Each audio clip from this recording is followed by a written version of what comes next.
Hey, hi, it's me, Lisa Marie. I have like this much for lunchtime. We're gonna do this.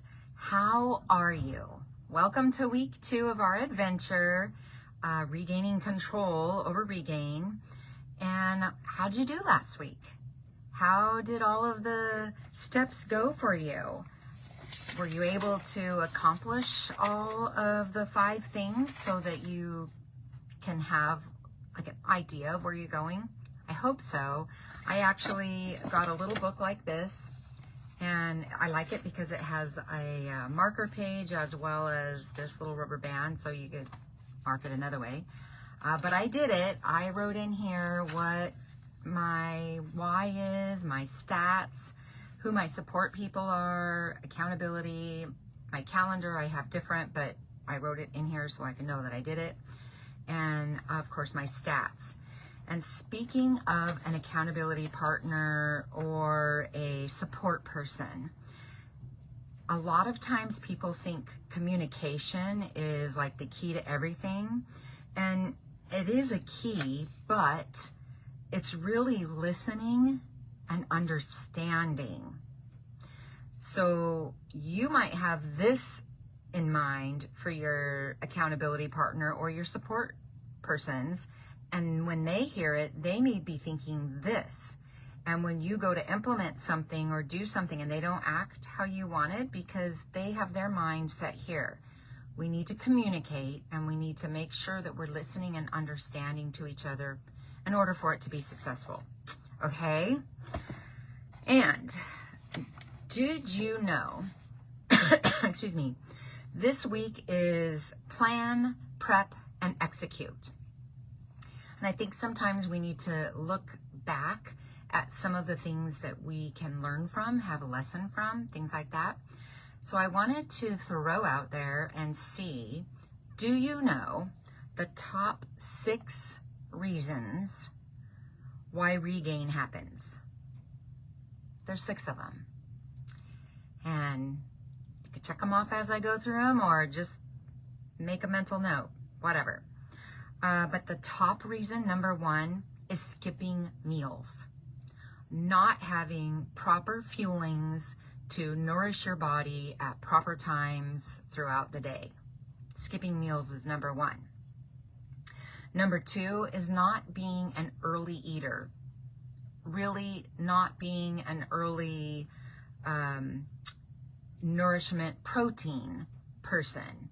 And statistics say in order for it to work better for us, within the first 30 to 60 minutes is when we need to have that meal or fueling or whatever. Some type of protein focus first. If you're going to have a shake, fine. 30 to 60 minutes at the most after you rise. Okay?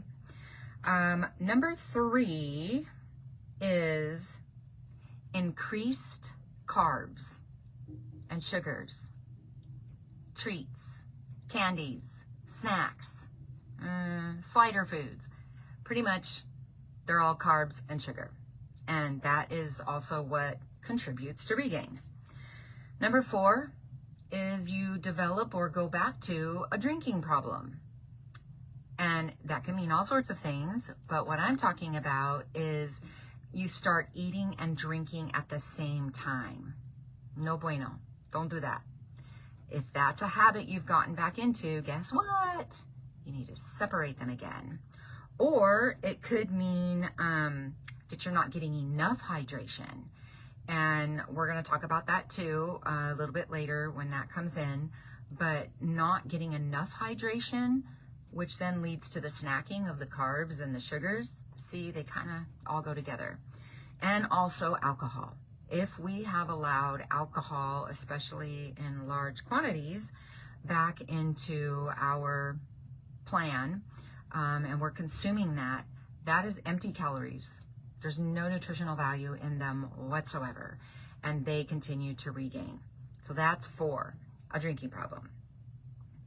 5 is returning to or becoming a sedentary lifestyle. Basically not moving how you were moving at one point at the beginning of your journey.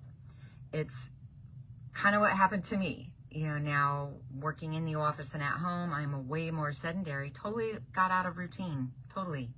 And this is where I am, and it's okay. And then number 6, the other big contributor to regain is lack of support. Support people, support groups, people that are same community, like-mindedness, not having that type of support. That also contributes to the regain. So kind of back to the beginning, how was your week? I want to know, are you getting into the I want to and I'm going to mindset and thought patterns? I hope so. I am. And did you get your 5 things done? Yes. And those 5 things were to figure out your why and confess it. Confess what got you here, and then forgive yourself for it. That's huge. That's like the big thing. And getting your support system, getting your accountability partner, getting your calendar together, spending your hours of the day on paper first. You can move things around, erase it, do whatever. And then your stats. Stats are important. Again, it's just for data. It is not to beat yourself up. It's not to share with anybody if you don't want to. It's strictly the data. Okay? So this week, planning our foundation, I guess, of our adventure, you do need to pick a day and time, and preferably an outfit, of when you're going to weigh your body. And that needs to be written on your calendar. That needs to be an appointment to yourself on your calendar. But wait, Lisa Marie, I don't like the scale. It is a dictator to me, and it makes me feel bad, and I just can't do it. Then maybe you can weigh yourself once a month. Or do like I did at the beginning of my journey. I turned around backwards on the scale, and my husband logged it. You can have someone in your support system do it, or your accountability partner should you meet in person. However you want to do it, if it's once a week, once a month, your clothes will tell you how you're doing. You don't need the scale to confirm or reject it. And remember, fat and protein weigh the same. 5 pounds of fat, 5 pounds of protein, 5 pounds. Fat, though, is taking up this much space. Protein is taking up this much space. So you may weigh the same as this, but your clothes are loose and doing, because your muscles are doing this and bringing things in, okay? Figure that out for yourself. Plan, mark it out, and when you are going to weigh, and or who's going to help you with that. Or if you're just going to rely on your clothes. I strongly suggest now investing in a belt that either has a whole lot of places where you can adjust it to, or one of those ones that's kind of woven like this, and you could just pick anywhere on it. It's nice to have the rivets, the holes to poke it into, because then you can see the shrinking or the enlarging of a belt. Also, start wearing clothes that have non-stretchy waistbands. Non-stretchy waistbands. So jeans, capris, pants, whatever. Form-fitting dress or skirt. And the skirt needs to not have an elastic waist either. You need to start being able to feel a restriction of what's going on with your body. So the only way I can do that is by wearing clothes, pants that actually have a button and a zipper, or I put on a belt under my stuff. I put on a belt if I'm wearing pants that are stretchy. Remember, our ebb and flow of life as a human does this.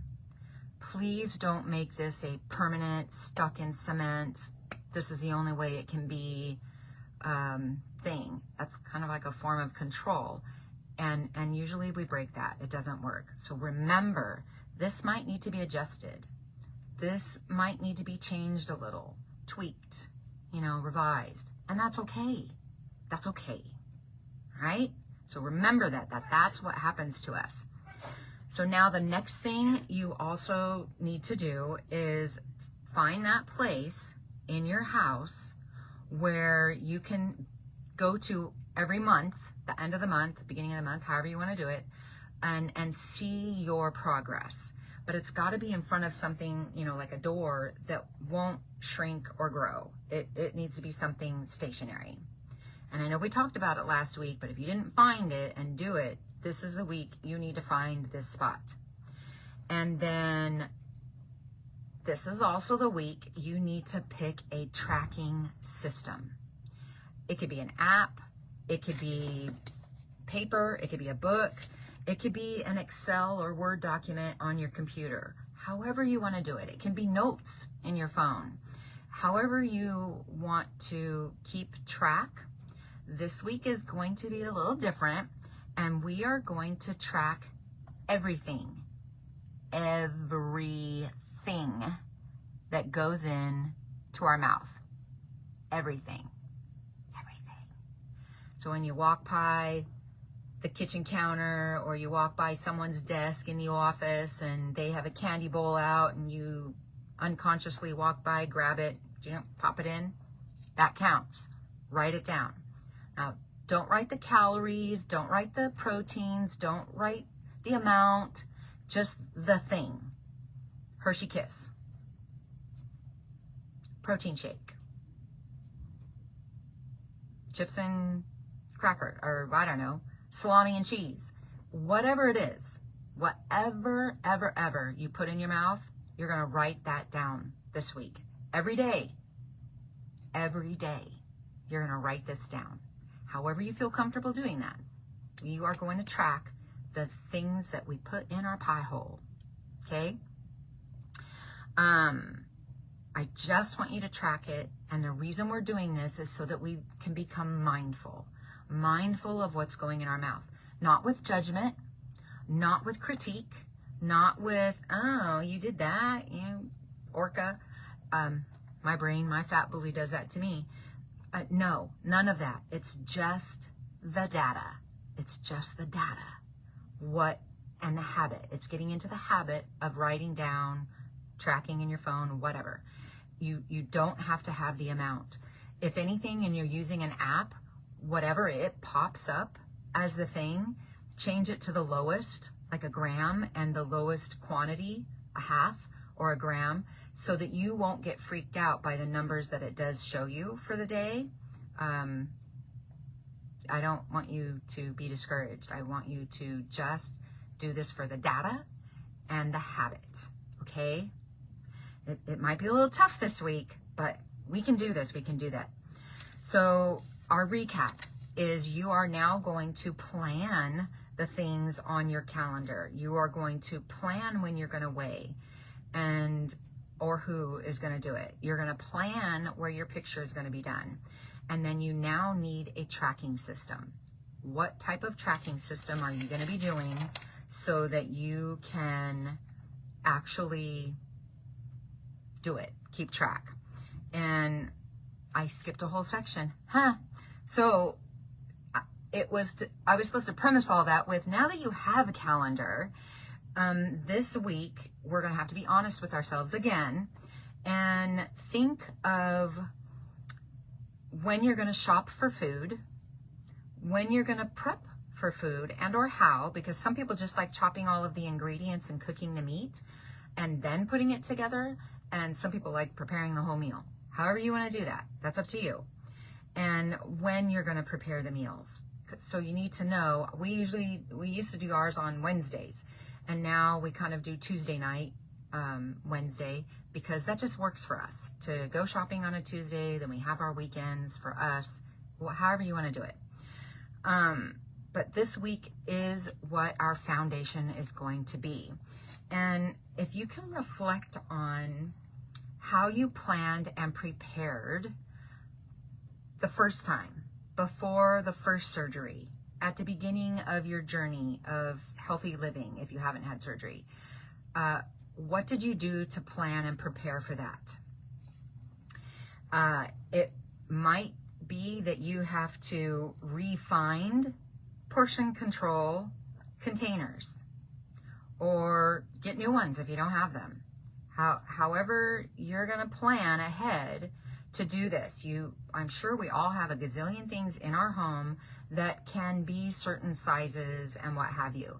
You're just going to find those things, get your smaller plates, get your smaller bowls, get your containers that'll be a serving, whatever it is you need to stay within that healthy boundary. When we start doing the next part, the planning and prepping and eating and all of that, you need to have something to put it in. Okay, so go refine that or buy new ones, whatever it is you need to do. And then you need to put it somewhere for you, me, with easy access. Don't be getting all your stuff together and then putting it way up there on top of the cupboards in that top counter where you have to get out the footstool every time you want to go do something. Hello, that makes it not convenient. Guess what? You won't use them. Then what? That's how we got here. Okay, so you need to have them nearby, handy, and accessible. Make a separate cupboard, make a separate drawer, and tell your family, this is mine. Please don't use it. Please don't get into it. Please don't for anything. Use a Ziploc baggie if you need to, but don't use these items. Okay, be your own advocate. Speak up for yourself. Make this place special for you. And the last thing is, you need to decide about your upcoming meals. How many are you going to have a day? 3, 4, 5, 6? How often? Are you going to eat every 2 hours, 2.5, 3, 4? However your habits are, what feels good to you, plan that out. That's going to be kind of like on your calendar as well. And the thing about figuring out how many times you want to have fuelings during the day is to not miss them, but because you can't make them all up at the end of the day. You just can't. That's like eating this much food all day and then thinking you can go run a marathon before bed. It's not going to happen. Okay? It's not going to happen. So don't even set yourself up for that. Instead, you need to plan how many you're going to have and about what times. Then you need to decide, is it going to be an actual meal of real whole foods? Is it going to be a shake? Is it going to be a protein bar? You know, what is it going to be during those meals? My first fueling is a protein shake or tea, something that I add protein to, or I drink a protein shake, or I make it in my hot tea. That's me. That's my first fueling. My second fueling is about 3 hours later, and that's kind of pre-lunch, pre-whatever, and then that is some type of real whole food.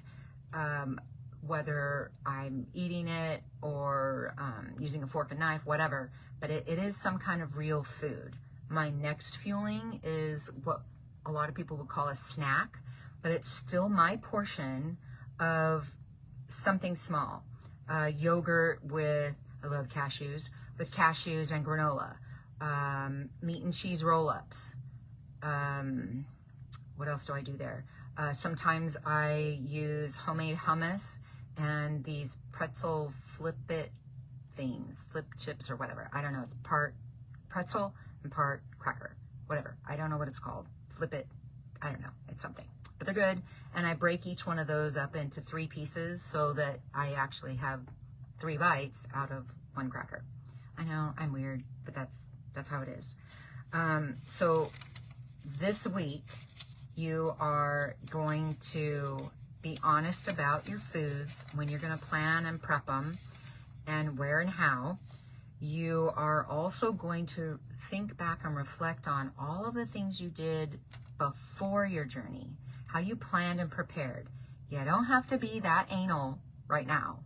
And because Originally, we did what they said, and we were doing out of like survival mode, right? We were trying to just make sure we survived and didn't break it and didn't, bust a stitch.